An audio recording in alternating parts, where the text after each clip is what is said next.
talk about exactly who initiated this war. There have been now this latest statement that is now coming from President Trump, who appears to have found a new way to tell the story by pointing at someone sitting right next to him.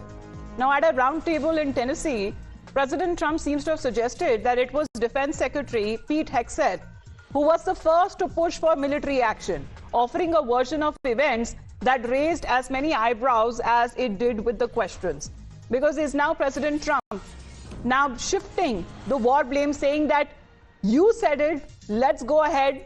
And as far as attacking Iran is concerned, let's do it. It seems that Donald Trump says that it was the very idea that the Secretary of War had, Pete Hegseth, that the US decided to join Israel when it comes to these strikes that they conducted against Iran. And then, unfortunately, I called Pete, I called General Kane, I called a lot of our great people. We have great people. And I said, let's talk. We got a problem in the Middle East. We have a country known as Iran that for 47 years has been just a purveyor of terror. And they're very close to having a nuclear weapon. We can keep going and get that 50,000 up to 55 and 60 is no end. Or we can take a stop and make a little journey into the Middle East and eliminate a big problem. And Pete, I think you were the first one to speak up. And you said, let's do it, because you can't let them have a nuclear weapon. So we are now having really good discussions. They started last night, a little bit, the night before that. And then, unfortunately, I called Pete, I called General Kane. Well, Rishabh, is it just on the basis of assumptions or on the basis of statements or just for fun? Because certain statements that have been made in the past would be highly questionable on part of the leadership coming in from President Trump's side.